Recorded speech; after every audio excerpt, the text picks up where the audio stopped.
Bonjour à tous et bienvenue pour cette nouvelle vidéo. J'ai décidé de m'attaquer à un sujet sérieux, un sujet qui fait peur, à savoir les dissections en école vétérinaire. C'est parti!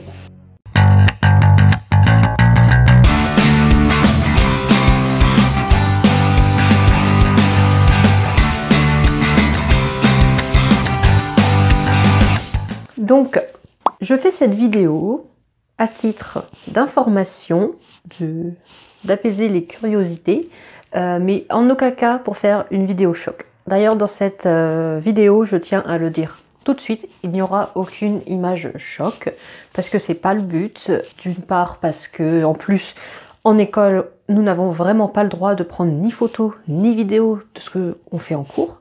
Et deuxièmement, si vous avez vraiment envie de voir à quoi ça ressemble, vous tapez sur YouTube dissection, chat, chien, cheval ou même humain, que sais-je, et vous trouverez, le but n'étant pas de faire du choc, mais juste d'informer, notamment pour les personnes qui voudraient devenir vétérinaires, mais qui ont peur de ce sujet, ont peur des dissections. Je voulais donner mon expérience, mon avis, pour que vous vous fassiez aussi une petite idée de ce que ça peut être. Sachant que là je vais parler de mon cas en Allemagne et je ne sais pas du tout comment ça se passe dans les autres écoles, mais c'est plus à titre d'information que vous sachiez à quoi vous attendre et de savoir du coup si vous êtes prêt ou pas à vivre ça. Je vais essayer de... J'ai préparé toute une trame et il y a des choses à dire, beaucoup de choses à dire. J'ai préparé, il y a 4 pages de trame, je ne sais pas du tout combien de cette vidéo va durer. Je vais essayer de regarder mon petit cahier le moins possible pour que ce soit fluide, que ce soit naturel, comme si je discutais avec vous en face de moi, en vrai. Donc voilà, c'est parti. On a eu des dissections animales au sein de 2 matières, donc qui ont lieu lors des 2 premières années. On a eu de la zoologie et de l'anatomie bien sûr, donc je pense que tout le monde s'attend à ce que je parle surtout de l'anatomie, ça va être le cas, mais du coup je vais vite commencer par le plus court et le plus rapide, ce qui est la zoologie.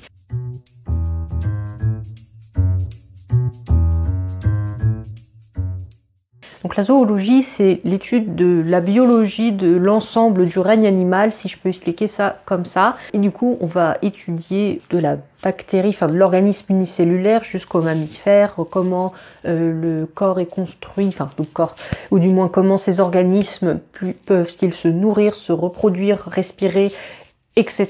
Vous en doutez, il y a des points communs et des choses qui diffèrent totalement, qu'on parle d'un ver de terre jusqu'à un rat. Et voilà, donc la zoologie, c'est dans ce cadre-là d'avoir un aperçu sur tout le règne animal. Donc si vous voulez plus d'informations, ma vidéo sur le premier semestre. Et nous avons aussi des TP à raison de 2 heures par semaine où nous avons disséqué pas mal d'animaux, donc on va dire ça pouvait être des... Ça a commencé en fait avec les vers de terre, puis après les criquets pour les insectes, donc je pense que là il n'y a rien de fou, c'est ce qu'on fait au collège, au lycée en général, mais on a aussi disséqué poissons, oiseaux, c'était un pigeon, une souris pour les mammifères, un lézard pour les reptiles, et je pense que c'est tout, voilà, donc c'était vraiment comme ce qu'on peut faire au collège, au lycée ou en prépa, où c'était une simple dissection pour avoir une vue d'ensemble, un aperçu de l'organisation de l'organisme et quels organes ont quelles fonctions, avec un dessin et des légendes, enfin voilà, c'est le truc basique.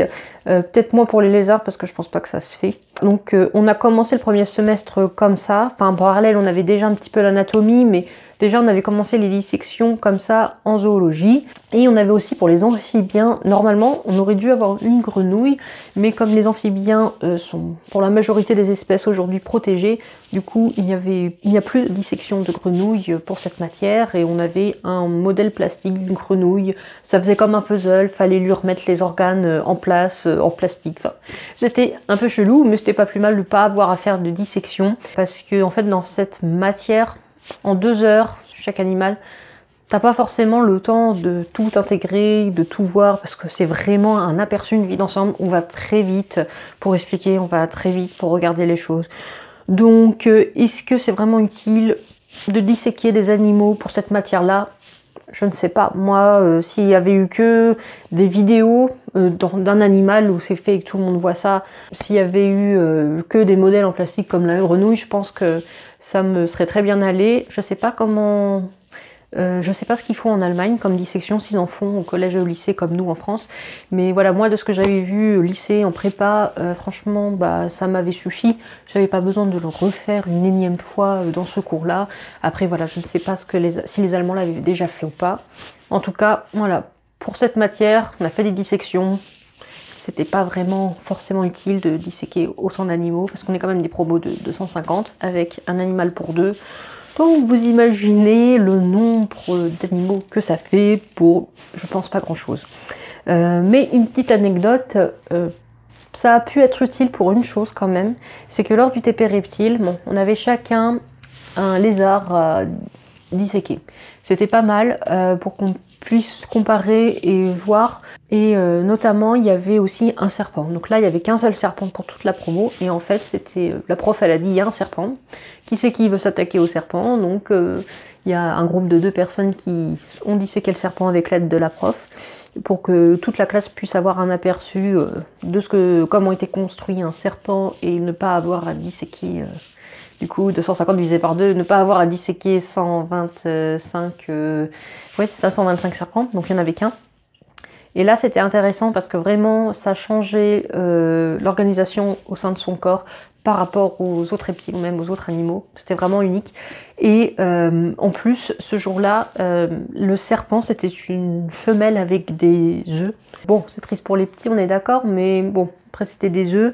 Et on voyait du coup comment c'était dans son corps, et ça apparemment c'est très rare parce que même la prof qui devait avoir genre une cinquantaine d'années, elle a dit que c'était la première fois qu'elle voyait ça, et du coup ça c'était quand même super intéressant d'un point de vue curiosité scientifique, on va dire. Donc ça, je trouve que ça a eu quand même son intérêt d'avoir vu ça une fois dans sa vie. Donc voilà, je vais pas m'attarder plus sur la zoologie parce qu'il n'y avait rien de particulier. Par contre, du coup maintenant, je vais m'attaquer à l'anatomie, ça je pense que vous attendez tous. Je suis en train de bugger parce que j'ai l'impression qu'on voit rien. J'habite dans un pays nordique, hein, pour le préciser. Et du coup, voilà, il est 16h et je n'ai plus de lumière et on est en octobre. Ça va promettre pour la suite des vidéos niveau luminosité. J'espère que ça va être mieux avec une lampe que je viens d'allumer.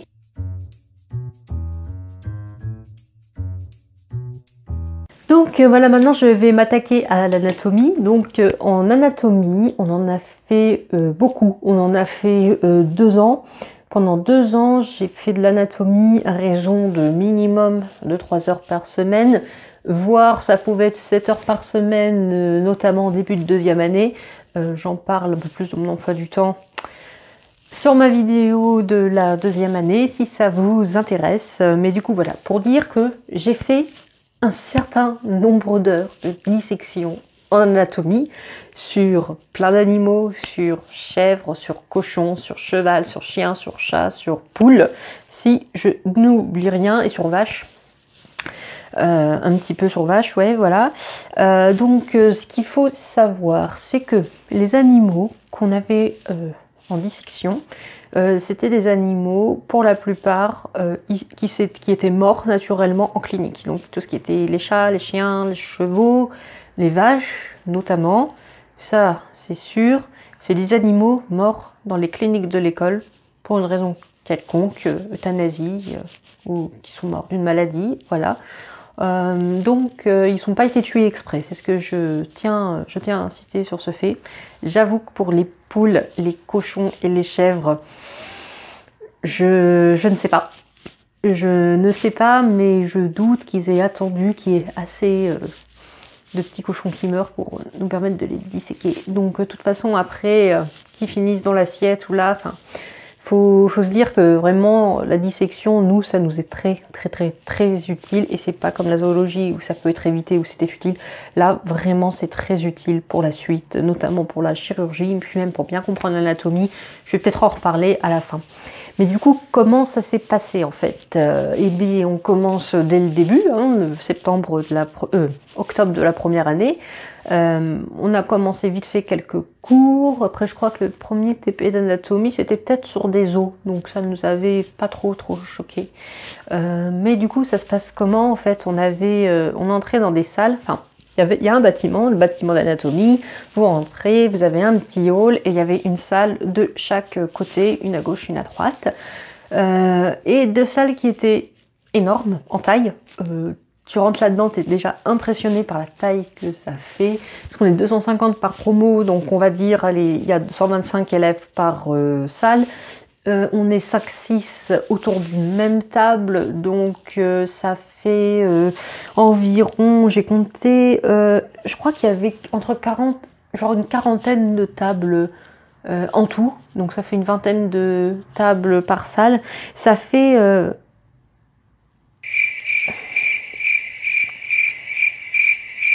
Ouais, c'est ça, il y avait une vingtaine de tables par salle, avec sur chacune des tables une dissection qui attendait.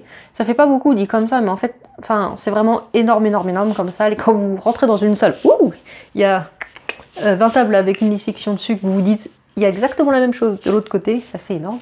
Donc on rentre dans cette salle, donc la tenue en dissection, c'était la blouse blanche, cheveux attachés, les manches relevées jusqu'à là à peu près, ça n'avait pas intérêt à tomber, sinon tu te faisais reprendre par le prof. Pas de bijoux du tout. Il y avait... qu'est-ce qu'il y avait à voir aussi? Des gants, genre les trucs en latex, usage unique, et en général on en utilisait deux paires en 2 heures. Hein. Ça c'était la tenue. Et du coup, la première fois, on rentre dans cette grande salle et on devait choisir une table. Donc, on était dans des petits groupes de 5-6. Moi, j'étais qu'avec des Allemands. Je précise parce que je traîne surtout avec des Français. Du coup, voilà, je précise, j'étais qu'avec des Allemands. Super sympa d'ailleurs. Et une fois que vous avez choisi votre table, vous êtes assigné à cette table pour l'année. Donc à chaque fois, pas de questions à se poser, tu vas toujours à la même table. Quand c'était le jeudi matin ou le mercredi matin, t'allais à ta table et t'avais la dissection qui t'attendait. Et la première fois, franchement, en plus de la vue, ce qui surprend, c'est l'odeur. Enfin, ça te prend d'un coup. J'avais jamais encore vécu ça. Ça te prend d'un coup. Et d'ailleurs, l'odeur, elle est folle, quoi. Enfin, ça pue la viande. Enfin, une odeur indescriptible. Et ça pue. Et quand on n'est pas habitué, la première fois, tu passes ton temps avec l'écharpe sur le nez. Et voilà, tu passes tes 3 heures d'anatomie avec l'écharpe comme ça, la goutte de parfum sur l'écharpe, et tu respires ça tranquillement pour pas avoir à sentir l'odeur du truc tellement ça sentait la mort. Parce que genre, quand tu t'avais pas d'écharpe, tu sentais ça comme ça, t'avais l'impression, en fait, moi j'avais l'impression d'étouffer. Parce que tellement, t'as l'impression de pas respirer d'air, t'as l'impression de respirer cette odeur, et t'as l'impression qu'elle s'imprègne en toi. Et c'est juste dégueulasse. Et au début, voilà, c'était très dur l'odeur. C'est limite plus ça que la vue des dissections qui était le plus dur, qui me donnait envie de gerber clairement. Parce qu'en plus, c'était toujours le matin. Et moi, le matin, il faut savoir que une fois que j'ai fini mon petit-déj, je ne supporte pas la moindre odeur. Parce qu'en fait, quand j'ai pas faim et que je sens des odeurs, ça me donne la nausée. Et je suis pas en mesure d'accepter des odeurs comme ça, au moins pas avant midi, quoi. Donc les premiers TP étaient assez compliqués à gérer pour pas vomir. Voilà, c'était mon ressenti, c'est pas très glamour, hein, voilà. Et du coup, qu'est-ce qui se passait en cours? Donc en cours, on avait la salle de droite et de gauche. Il y avait une salle où il y avait le prof, et il y avait des assistants du prof qui filmaient le prof pour pouvoir retransmettre aux gens qui étaient dans l'autre salle. Donc moi j'ai pris la salle où il y avait le prof. C'était un hasard, hein, pas voulu, mais bon, c'était tout aussi bien. Et en fait, vous avez le prof qui explique, il a sa propre dissection devant, et il y a aussi une caméra au-dessus pour filmer ce qu'il est en train de faire. Et donc, on vous explique comment vous allez procéder à la dissection. Donc, le premier jour, on vous donne 2 boîtes de dissection par table, et on vous apprend à manier le scalpel, les pinces et tout, vous expliquez tout à quoi ça sert, chaque instrument. Et on vous montre qu'est-ce qu'il faut disséquer, donc c'est lui qui fait. Vous n'avez pas le droit de rien toucher, vous devez juste ouvrir grand les yeux et les oreilles.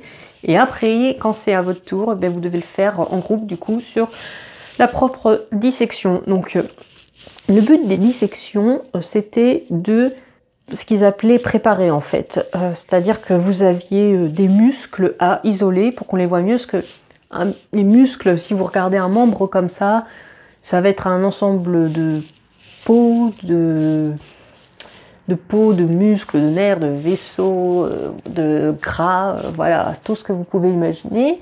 Et ça fait un gros paquet. Donc, pour pouvoir qu'on s'imprègne anatomiquement de ce que c'est, il faut isoler chaque muscle sans couper de nerfs, sans couper de vaisseaux sanguins, et qu'on puisse bien les voir les uns des autres, voir leurs fonctions, parce que quand vous tirez dessus, vous voyez que l'action que ça fait sur l'articulation. Il y a beaucoup de choses à comprendre, c'est pas facile au début, on n'ose pas du tout toucher aux dissections parce qu'on se dit, on est là avec millimètre par millimètre en se disant j'ai pas envie de couper un nerf, j'ai pas envie de couper un vaisseau sanguin. Il se passe rien, hein. Je veux dire, si vous faites la connerie, le prof il vous engueulera pas, c'est juste que c'est tant pis pour vous, elle sera moins belle à présenter et le jour de l'examen, ce sera plus difficile de dire quelque chose si c'est un peu le n'importe quoi. Mais bref, on n'osait pas et chaque fois ça énerve les profs qui disent bon allez, un grand coup là, comme ça, schlack. Donc bien sûr, voilà, on n'est pas tout seul en fait, parce qu'il y a les profs et en général il y a 2 ou 3 profs dans les salles, plus des assistants. Ouais, c'est en fait des élèves de 3e, 4e année ou des doctorants qui ont eu une super note en anatomie à leur examen et du coup qui peuvent en job étudiant venir assister le cours, et ça consiste à quand vous savez pas quoi faire, vous appelez quelqu'un et un prof ou un assistant vient vous expliquer ce que vous n'avez pas compris ou vient vous aider à disséquer ce que vous n'arrivez pas et prend plus le temps que là quand le prof qui explique tout devant tout le monde. C'est vrai que c'est pas facile, puis parfois comme les animaux en général, ils étaient morts pour diverses raisons auparavant. Et parfois, on se retrouve avec des animaux où on voit rien parce que, par exemple, là où on est censé disséquer, il y a une tumeur qui s'est développée ou l'animal il était obèse, du coup tout est dans le gras et il faut tout enlever avant de pouvoir voir quelque chose. Donc chaque dissection, elles étaient toutes uniques et chacune sa particularité, et du coup parfois on a beau vous présenter quelque chose, vous voyez pas, vous n'arrivez pas à repérer sur la vôtre personnellement. Donc voilà, c'était vraiment pas facile. Ah oui, et du coup, ça se passait comment les TP? On avait, comme on disait, 5-6 à une table, en général, et on avait 2 sur chaque séance qui ne touchaient pas du tout à la dissection. Et après, ça tournait chaque semaine. Il y en avait un, il était assigné à prendre les notes de tout ce que disait le prof. Un autre qui était assigné à prendre le livre d'anatomie et l'avoir toujours ouvert devant les yeux pour dire ça c'est tel muscle, ça c'est tel nerf, ça c'est tel vaisseau. Et puis les autres, ils manipulaient à tour de rôle, et puis on changeait de rôle chaque semaine. C'est eux qui nous disaient de faire ça, après on s'arrangeait comme on voulait. Moi je sais qu'au premier semestre, je crois que je n'ai jamais pris de notes, parce que j'avais dit aux gens de mon groupe que je ne me sentais pas de prendre des notes, parce que je comprenais pas encore tout très bien. Et puis là, comme c'était une salle immense en anatomie, avec le prof qui t'as l'impression qu'il crie dans un micro un peu, et ça grésille, ça sature, et je ne comprenais pas bien. J'étais tout le temps en train de leur demander « viens de dire quoi? J'ai pas compris !» Et du coup voilà, donc le premier semestre par exemple, je n'ai pas du tout écrit, et puis après j'avais écrit les semestres d'après. Et puis au fur et à mesure, il y a des gens, il y en a qui adorent disséquer, donc ils font les choses. Voilà, il y en a qui sont...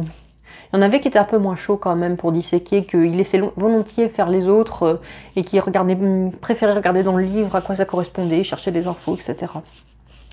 Moi j'ai fait vraiment un peu de tout, autant chercher énormément dans le livre que d'aider aux dissections, j'ai fait voilà de tout. Ouais, donc, ah oui, puis du coup, en animaux, donc j'ai tout disséqué. Mais en fait, voilà, je pense que surtout ce qui peut faire peur, c'est de se dire, on est en première année, on se retrouve direct avec un chat ou un chien en dissection.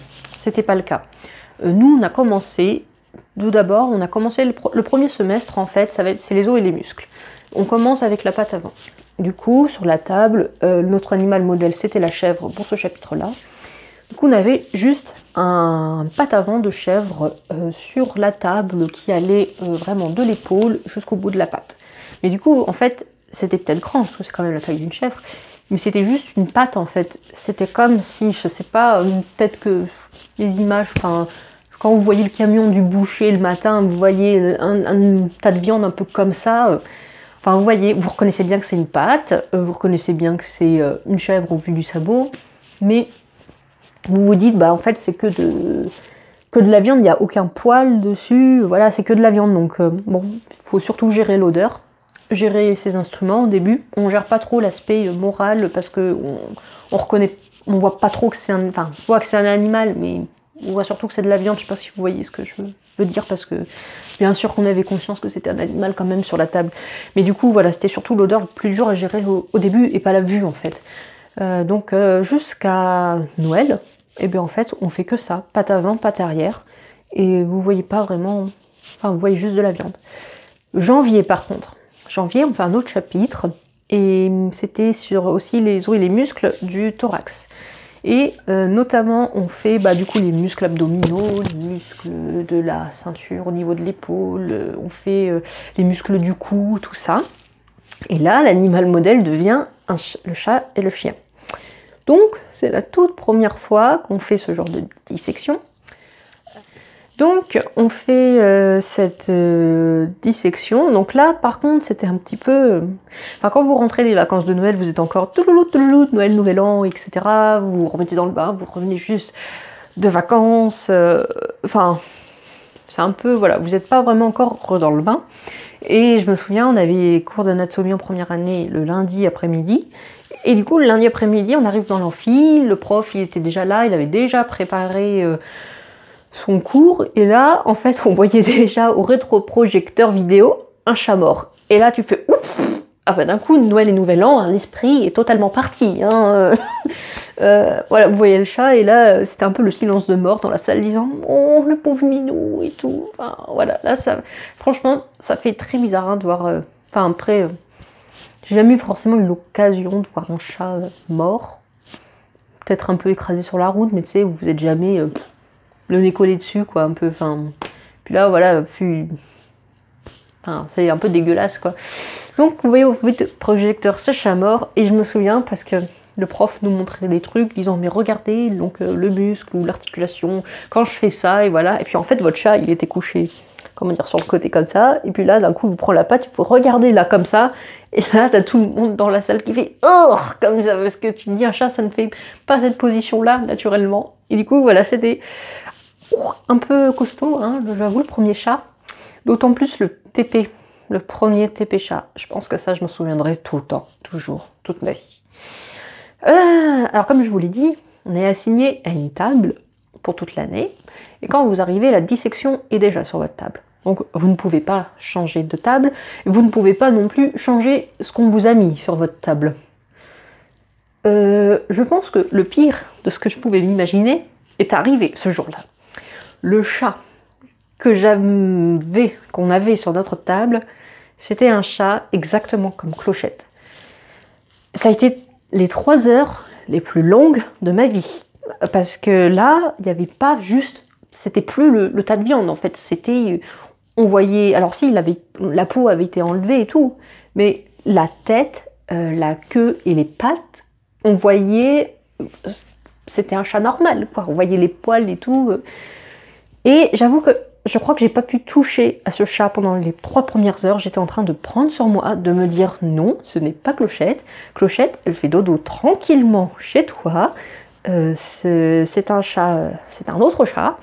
Mais ça fait vraiment une image choc. Mais ça n'a duré que ce premier TP là. Parce qu'après, en fait, il y a une des personnes de mon groupe qui fait non mais allez, à la 2e séance du coup, et qui avait dit allez viens, faut quand même que tu fasses quelque chose. Ah oui, autre chose que j'ai oublié de dire, quand on vous donne une dissection, vous la gardez le temps du chapitre. C'est-à-dire que si le chat, on l'a gardé tout le semestre, hein, c'est pas un nouveau chat à chaque TP, vous avez un chat au début, c'est le même pendant tout le semestre, et puis je sais pas trop ce qu'ils font, je crois qu'ils les congèlent pendant ce temps-là, enfin voilà. Et du coup voilà, le gars de ma table, il me semble que c'était lui qui m'avait dit au deuxième TP, bon faut pas que tu restes là comme ça dans ton coin à bugger sur le chat, il faut que tu manipules. Et en fait c'était tellement un travail de précision qu'il fallait faire pour isoler chaque muscle du cou du chat, je sais pas si vous vous rendez compte, mais c'est vraiment extrêmement fin quoi, tout petit. Et du coup on m'ont dit bah tiens fais ça, parce qu'en fait t'as le nez collé dessus, parce que t'es concentré pour ne rien couper qu'il ne faut pas, donc pas couper le nerf ou le vaisseau sanguin. Et en fait, tu as vraiment la tête dessus. Ta dissection, elle est là, toi, tu es comme ça dessus, à regarder. Et là, pareil, on est en janvier, donc l'odeur, tu t'y es déjà bien habitué. Et je peux te dire qu'au début, où tu restais comme ça, en janvier, voilà, t'es la tête dedans, hein, ça te fait, on s'y habitue, hein, ça te fait plus rien parce que t'es habitué à l'odeur, t'es conditionné que tous les jeudis matins, tu as cette odeur dans le nez. Bref. Et du coup, voilà, c'est mieux passé parce que j'étais tellement concentrée sur mon truc qu'en fait, je ne voyais plus le chat dans l'ensemble, je voyais juste cette partie-là du chat qui était en fait que du muscle. Donc voilà, donc ça c'était pour le premier semestre. Après les chiens on n'a pas fait ce que, enfin moi j'ai pas eu sur ma table spécifiquement, parce qu'en fait quand on faisait chat et chien c'était un peu diffus. Donc ça veut dire que on pouvait se retrouver avec un chat, mais le groupe d'à côté pouvait se retrouver avec un chien. En général quand c'était comme ça, ils nous disaient à un moment vous pouvez échanger les groupes de table pour que ceux qui n'ont pas vu le chien puissent le voir et vice versa.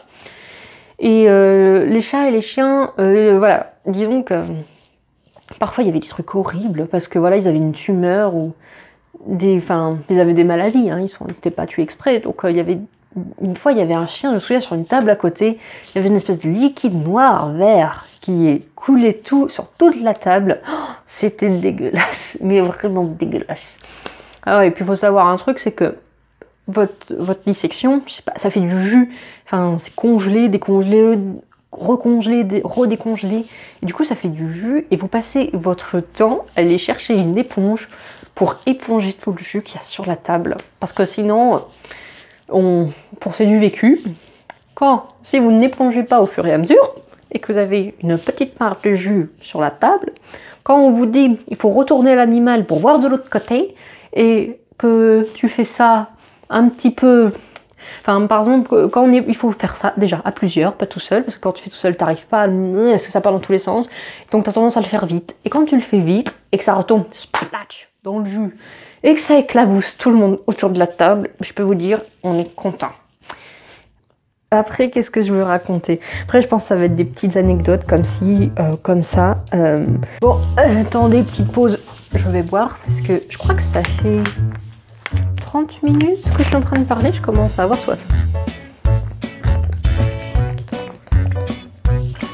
Et j'espère que vous prendrez plaisir à m'écouter. Pour vraiment, voilà, type d'information, j'avais envie de partager ça. Je pense que c'est intéressant, je pense que c'est le genre de questions qu'on se pose et puis on n'arrive pas à avoir les réponses.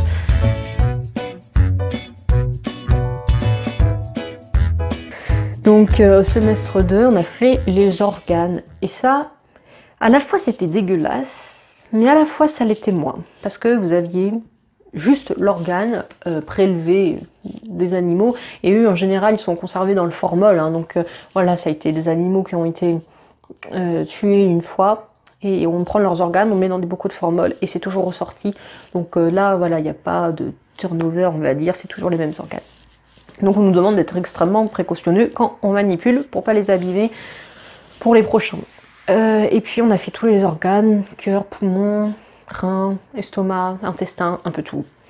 Ce qui était particulièrement dégueulasse, c'était les estomacs de ruminants. Donc en fait on avait un estomac, il y avait les vaches ou des chèvres moutons. Et moi je me souviens, à ma table on avait un estomac de chèvre, et nous avait dit surtout, faites attention, parce que quand ils ont enlevé, ils ont ligaturé, c'est-à-dire qu'ils avaient mis les fils autour de l'entrée et de la sortie de l'estomac, pour pas que ça coule, parce que les estomacs, certains estomacs étaient remplis, ils n'étaient pas vides, parce que si l'animal n'avait pas eu le temps de digérer au moment de sa mort, voilà. Et il nous avait dit faites attention parce que parfois les ligatures elles sautent ou elles glissent et elles se perdent. Et du coup il nous disait faites attention à pas salir votre table. Et nous pareil c'est arrivé, disons, on n'a pas fait attention et la ligature elle avait lâché.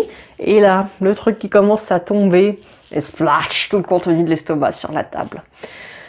Miami. Et ça c'était vraiment, je crois, 10 minutes avant d'aller manger. Mais vraiment 10 minutes avant d'aller manger. Donc je peux vous dire que ça vous met bien en appétit tout ça.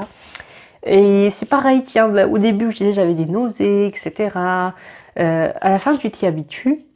Et le pire c'est que voilà, moi au début de l'année c'était genre, fallait même pas me parler de manger, sinon ça, voilà, je supportais pas.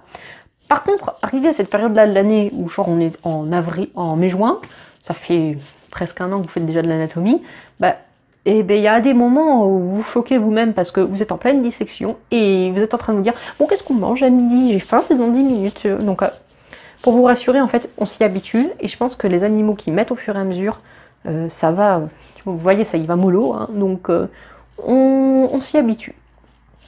Il y a eu une fois aussi ici où ça allait pas, mais je crois que j'étais trop... En fait il y avait plein de choses qui allaient pas, enfin c'était... pas loin, c'était avant un examen, donc ça c'était une séance d'anatomie supplémentaire pour se préparer à l'examen. Donc il y avait eu ça, donc c'était déjà le soir je crois, donc le soir t'es claqué toute ta journée. Qu'est-ce qui allait pas? J'avais mal à la tête, j'étais stressée et fatiguée. De toute façon ça c'est le combo fatal, hein. Stressée et fatiguée déjà. Et voilà, j'avais mal à la tête, donc j'avais vraiment pas envie d'aller en TP, mais bon, c'est... Enfin, les séances supplémentaires, c'est pas obligatoire, mais disons que tu veux absolument y aller quoi qu'il arrive, parce que tu te dis c'est la dernière fois que tu puisses voir la préparation dans l'examen, donc tu y vas. Et je me souviens, ça allait pas, enfin j'avais mal à la tête, je commençais à tourner de l'œil, j'étais wouh, pas. Et là, du coup, j'ai dit bon, je vais chercher l'éponge pour aller nettoyer, ça va me faire un petit peu marcher 2-3 pas jusqu'à l'évier, ça va me... Voilà. Et là, dans l'évier, il y avait des scalps de vaches, je crois que c'était ça. Enfin, en fait, c'était les dissections pour les deuxième années, mais du coup, je m'attendais pas à voir ça dans l'évier, et j'ai fait wow, ça allait encore moins bien partir de là. Je crois que c'était des cerveaux de vaches, trucs comme ça, c'était dégueulasse. Bref, voilà. Mais c'est la seule fois, je crois, où ça a vraiment pas allé en truc d'anatomie. Sinon, ça s'est bien passé, hein. Donc, ensuite, le semestre 3. Semestre 3, deuxième année, là c'est là où on a le plus d'heures d'anatomie. Donc on a déjà eu un an avant, donc franchement on y est habitué. On commence à peu près bien s'y faire, à savoir manipuler nos trucs, reconnaître les choses. Du coup on avait fait quoi? On avait fait sur le système nerveux, cerveau et œil. Et ça limite en fait c'est pareil, le cerveau comme tu as juste un cerveau devant toi, en fait tu fais plus attention. L'œil, j'avais peur que ce soit dégueulasse parce que je suis sensible à tout ce qui est les yeux, enfin voilà, ça me dégoûte. Genre même genre de regarder quelqu'un qui se met une lentille, ça me dégoûte. Et donc j'avais hyper peur de l'œil, puis finalement non, ça s'est plutôt bien fait. Après j'avoue que c'est pas moi qui ai fait la découpe de l'œil parce que ça quand même fallait peut-être pas abuser, mais ça allait. Et ensuite on avait, ah oui, pour vous revenir sur le fait qu'on n'était pas tous égaux face aux dissections, on avait un chapitre qui s'appelait topographie de la tête. Donc ça veut dire qu'on avait une demi-tête de cheval coupée là comme ça. Donc vous voyez l'intérieur. Il y avait un côté c'était la joue, l'autre côté c'était l'intérieur quoi. Et selon que la coupe elle a été faite plus ou moins au milieu, eh bien, vous êtes chanceux pouvoir voir plus ou moins des structures. Et notre groupe on n'avait pas du tout été chanceux et genre au lieu que ce soit coupé en plein milieu, je pense que ça avait été coupé comme ça. Donc disons-le, on n'a rien vu sur notre préparation. À chaque fois, mais même genre la langue, enfin c'est un des premiers chapitres de ce thème-là. Et genre, et même la langue, il n'y avait pas de langue. En fait, on n'a fait rien, c'était la préparation de... Et tout le monde avait des super préparations, ils avaient même, bah oui, ils avaient plus de choses que ce qu'ils n'étaient censés voir, parce que bah, si nous on avait une coupe comme ça, bah, eux ils avaient plus de la moitié, donc c'était cool pour eux. Et je me souviens, et du coup on voyait rien, on est toujours obligé, je crois qu'on a passé... je crois qu'il dure 2 mois ce chapitre, en plus il est énorme, et on a passé 2 mois quasiment pas notre table, à se répartir sur d'autres tables pour aller voir. Et du coup, comme on voyait à chaque fois 10 minutes sans pouvoir préparer nous-mêmes, et là on s'est rendu compte que c'est ça qui était important de préparer, c'est que tu te poses les questions en disant mais attends, s'il faut couper ça, ça veut dire que ça c'est ça, mais du coup, mais non, ça peut pas être ça. Et en fait, c'est là que vous posez les questions, c'est là que vous regardez dans le livre et que vous apprenez vraiment. Parce que ce chapitre-là, pour moi, pour notre groupe, il a été très très dur, parce que du coup, on ne voyait pas grand-chose sur notre préparation. Et du coup, c'était compliqué d'apprendre, de s'imaginer les choses. Et c'était pas en passant à chaque fois 10 minutes sur la table à côté qu'on avait le temps de voir ce qu'il fallait voir. Mais dès le premier cours, on a demandé au prof de venir voir notre dissection, de lui dire « Elle est moche, on est désolé, mais c'est pas possible, on peut pas travailler là-dessus. » Et il comprenait bien qu'il voulait pas forcément... préparer un autre cheval, mais enfin il nous avait dit non mais ça va aller machin, et je crois que il nous avait toujours dit non mais ça ira, et puis je crois que genre 2 semaines avant l'examen ils nous ont dit vous avez vraiment une préparation de pourquoi vous avez pas demandé à changer, et on était en mode c'est ce qu'on demande depuis le début, et qu'à chaque fois on nous a dit non. Et sachant que du coup je vais arriver sur les cytous de cheval. De cheval, c'est une dissection de cheval. Et je pense qu'il y a un certain nombre de chevaux morts dans la clinique parce qu'on avait un nouveau cheval tous les jeudis et on n'avait pas besoin de la tête pour ces dissections-là. Donc je vois pas où était le problème de s'il y avait déjà pour un autre TP des chevaux à disposition, pourquoi ils ne voulaient pas couper notre tête pour nous, quoi. Enfin, là, c'était le chapitre de la mort, hein, parce que ça a été super dur. Voilà, bref. Et du coup, je vais arriver sur les cytous de cheval. J'en avais déjà parlé dans ma vidéo, pareil, sur la 2e année. Donc, on était dans les petits amphis, là, en hauteur. Et on arrivait... Alors, c'est pareil. Vous arrivez, c'était dans un autre bâtiment. Et alors, tous les jeudis après-midi, parce que c'était le jeudi après-midi, tous les jeudis après-midi, vous aviez l'odeur, pas juste dans la salle, mais dans tout le bâtiment. C'est-à-dire que vous rentrez la porte, même si vous avez rien à voir avec ce cours-là, vous vouliez juste aller dans la salle d'anatomie au 2e étage, et bien vous avez toute l'odeur. Bon, bien sûr, c'est encore plus intense quand vous êtes dans la salle. Et voilà, et c'est pareil. Donc en général, il fallait toujours y aller à partir de 13h30, parce qu'il n'y avait pas encore trop d'odeur, parce que le cheval, il y avait la peau d'enlever, mais en fait il n'était pas encore ouvert au niveau du ventre, donc ça sentait pas encore beaucoup. Et c'était un cheval qui était genre attaché une patte avant, une patte arrière, mis sur le côté. Et voilà, il fallait mieux arriver à 13h30 ou 14h, je sais plus à quelle heure ça commençait. Parce que sinon, si vous arrivez là-dedans à 16h disant il n'y a que ça qui m'intéresse, c'est quasiment impossible de rentrer tellement ça pue, quoi. Et je me souviens, parce que souvent le prof, entre 2 séances, il me disent allez faire une petite pause. Et il y avait des moments où en fait on a arrêté d'aller faire une pause en prenant l'air dehors, parce que en fait on n'arrivait plus à rentrer une fois qu'on avait respiré de l'air frais dehors. Donc on préférait rester 4 heures dans cette salle qui puait, parce qu'au moins on était dedans et on s'était habitué à un moment parce que tu es dedans. Enfin voilà, ça aussi c'est la différence avec la 2e année, c'est que tu t'y habitues et tu préfères rester dans cette odeur plutôt que de redécouvrir ce que c'est l'air frais et du coup de prendre le risque de plus pouvoir rentrer dans la salle. Et voilà, et du coup on avait les dissections, j'avais déjà expliqué un peu comment ça se passait. Mais là, dites-vous que la tenue, on rajoute des équipements pour se protéger, hein. Donc vous aviez la blouse, vous aviez les gants, là on rajoute les bottes, genre les bottes de ferme, quoi, qui montent jusqu'aux genoux en caoutchouc. Et vous rajoutez un tablier par-dessus, j'avais fait une photo sur Instagram, je pense que je la remettrai, parce que la tenue elle est vraiment... vous avez une tenue de boucher, quoi, avec le tablier pareil en caoutchouc là, et qui descend jusqu'aux pieds. Et on comprend pourquoi on a ça, parce que parfois vous vous retrouvez... Alors là, les manches, vous les remontez pas à là, en général vous les remontiez le plus haut possible. Et parce qu'en fait, on était... ceux qui faisaient... l'exentération d'intestin, ils étaient vraiment les bras dans le cheval. Et vous étiez à 10 en train de tenir les intestins de cheval, parce que ça pèse une tonne ces trucs-là. Je sais pas comment, je crois que c'est 10 mètres, je crois, la taille totale de l'appareil digestif. Les intestins, ça doit être quelque chose comme ça, et c'est très très lourd. Et puis voilà, donc le cheval, c'était aussi quelque chose. Déjà, voilà, l'odeur. La vue, pas trop. Quand vous y étiez devant, parce que c'était à votre tour de passer l'examen, vous étiez juste à côté, c'était à vous de faire, si, c'était un petit peu, c'était impressionnant. Par contre, quand vous êtes en candidat, enfin, en auditeur libre, comme ça vous paraît loin parce que l'amphi est très haut, ça choque moins. Par contre, une fois, je me souviens, ça c'était horrible, c'est pareil, comme vous coupez des choses et tout, là, il y a encore du sang, en général.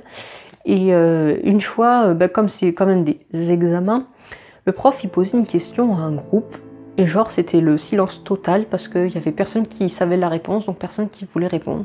Donc silence de mort. Et là, on entend le ploc, ploc, ploc, et c'était du sang de cheval qui coulait par terre. C'était dégueulasse. Et voilà, c'est ce que j'avais déjà dit, c'était un peu dur cette période, parce que quand vous êtes en plein hiver, et ben, vous entendez ça, enfin, vous avez l'impression d'être en plein dans un film d'horreur en fait. C'est un peu dégueulasse. Mais voilà. Je crois que c'est tout en fait ce que je voulais dire finalement. Je sais pas combien de temps on va faire les vidéos 45 minutes, c'est déjà beaucoup, hein. Mais je crois que j'ai fini de dire tout ce que j'avais à dire. Je crois que même il y a des histoires qui me sont revenues alors que c'était pas du tout marqué, donc c'est bien. C'est que c'était plutôt naturel s'il y a des histoires qui me sont revenues. Mais voilà, tout ça pour vous dire que en fait c'est impressionnant, ça effraie au début, mais en fait nous du moins ils nous ont introduit ça au fur et à mesure, ce qui fait que en fait on s'y habitue sans s'en rendre compte. On s'en rend compte quand on se reprojette à on était comment il y a 6 mois, il y a 1 an. Voilà, enfin, nous on était vraiment, voilà, quand on s'y habitue, quand l'odeur vous vous y habituez, vous avez plus envie de vomir à chaque fois que vous sentez l'odeur, que vous êtes la tête dessus. On fait, en fait, il y a un moment, on fait abstraction de l'animal et on est vraiment concentré sur qu'est-ce qu'il faut apprendre d'anatomie. Et là, c'est vraiment pas en vain, en fait, à cette dissection-là, qu'on est autant d'heures. Parce que je peux vous dire qu'au nombre de fois où on a coupé quelque chose qu'il fallait pas, on a coupé un muscle qu'il fallait pas, et du coup on se retrouve avec 2 bouts de muscle, ou un ligament, ou un nerf, ou un vaisseau sanguin qu'on a coupé qu'il fallait pas, et du coup qu'on est dans la... parce qu'on reconnaît plus les structures, ça arrivait plus d'une fois, et c'est pas facile, et je pense que c'est bien qu'on avait autant d'heures à faire sur dissection, pour qu'on se rende compte déjà aussi à quoi ça ressemble, un nerf, une artère, une veine, il y avait aussi des canaux, par exemple des canaux pour les glandes salivaires. Et bien, les livres, les images du livre, vous avez beau voir des photos ou voir des illustrations, ça suffit pas, il faut vraiment l'avoir vu en vrai, et pas voir juste le voir en vrai, ça suffit pas, il faut l'avoir touché sous les doigts, il faut l'avoir coupé, voilà, il faut s'être planté pour comprendre ce que c'était. Et pour la chirurgie, du coup, ça me paraît... vraiment le prérequis d'avoir, il vaut mieux avoir fait les conneries sur une dissection que plus tard sur un animal vivant. Ça me paraît la base. Et du coup, en fait, on arrive assez facilement, finalement, à se détacher du fait que ce sont des animaux morts, etc. Parce que on voit tout l'intérêt que c'est pour plus tard, et que l'anatomie qu'on a apprise là, en fait, de toute façon, ça c'est les bases. Si on comprend pas ça, on arrivera, ce sera dur plus tard. Et c'est vraiment l'occasion, on n'aura pas d'autre occasion après, on aura l'occasion sur animal vivant, en chirurgie, on n'aura plus le temps de regarder tout qu'il faudra faire l'acte chirurgical au plus rapide, que là ça laisse vraiment le temps de regarder, de comprendre, de toucher pour sentir, etc. Et voilà, c'est pour moi indispensable. Ah si, par contre, juste un dernier truc que j'ai oublié de dire, il faut savoir que l'odeur, elle est tellement tenace que ça s'imprègne. Et que par exemple, le jeudi soir, quand je sortais du coup de 4 heures de TP, il fallait absolument que j'aille me doucher avant d'aller au lit. C'était mort parce que parfois j'étais claquée, mais claquée. Et j'avais vraiment pas envie d'aller prendre ma douche, j'avais même pas le courage de ça. Mais je peux vous dire que quand vous sortez de ça, vous y allez parce que sinon, vous vous dites que c'est mort, vous allez mettre l'odeur dans votre lit. Enfin, moi j'avais l'impression que même en me lavant les mains, mais 3 fois, que je sentais encore, que mes livres, tout ce qui avait été dans la salle sentait encore. Et je voyais Clochette, aussi sa réaction, donc je pense que c'était pas que dans ma tête parce que j'étais dans l'odeur, et j'arrive plus à sentir autre chose. Parce que Clochette, quand je revenais de TP d'anatomie, je pense, elle devait se demander d'où je sortais, mais elle sentait l'odeur, c'est sûr. Et quand c'était des dissections du genre chèvre ou quoi, et bien limite, elle sentait ça, mais intéressée, comme si c'était miam miam, t'es allé quelque part, il y avait des trucs à manger. Mais à chaque fois que c'était des TP où il y avait des chats et des chiens, je vous jure qu'elle reniflait. Par exemple, les livres d'anatomie, ça, ils prenaient l'odeur, je trouvais. Et bien, reniflait le livre, et je la voyais qu'il y avait un bug, et qui me regardait, mais d'un air, mais qu'est-ce que t'as fait aujourd'hui? T'es allé où comme ça? Et je sentais qu'elle était, enfin, ou c'est peut-être moi, hein, que moi qui m'en fais cette interprétation, j'avais l'impression qu'elle n'était pas rassurée, la cocotte, la pauvre petite chatte, parce que je sais pas si elle sentait que c'était de l'odeur de chat, j'espère pas, hein, parce que mon Dieu, le traumatisme que ça doit être. Mais bon, voilà, l'odeur, je l'ai transportée. Après, bien sûr, le livre, il sent pas une semaine. Hein. Le livre, il sent la soirée. Le lendemain, vous regardez, il sent plus. Hein. C'est pas non plus imprégnant. Pareil, les vêtements, je veux dire, ils sentent pas de la corbeille à linge sale. Hein. Ils sentent sur le coup, mais quelques heures après, ils sentent déjà plus. Mais voilà, pour vous dire que l'odeur, elle est assez tenace. Et voilà, bah, j'ai fini de raconter ma petite vie, tout ce que j'avais à raconter. J'espère que cette vidéo vous a plu. J'espère que ça vous a rassuré. Voilà, j'ai essayé vraiment d'expliquer tout dans le détail, ce que j'ai ressenti, etc. Pour vous dire au début, voilà, ce qu'il faut retenir, c'est qu'au début, c'est dur, mais parce qu'on n'est pas habitué ni à voir ça, ni à l'odeur. Mais après, en fait, voilà, c'est fait intelligemment, on s'y habitue. Et tout se passe bien, parce qu'on voit l'intérêt pédagogique qu'il y a derrière. Donc j'espère que ce genre de vidéo vous plaît, où je suis un peu plus posée. Vous voyez, là j'étais assise par terre sur un petit coussin, un plaid. Et j'ai dans l'idée de raconter comme ça sur plusieurs sujets qui n'auront rien à voir, me poser, vous raconter ça comme ça me vient, voilà. Donc bah voilà, je vais m'arrêter pour aujourd'hui. J'espère qu'elle vous a plu. N'hésitez pas à liker la vidéo, vous abonner, mettre un petit commentaire, ça me fera très très plaisir. Et je vous dis à la prochaine. Tchuss!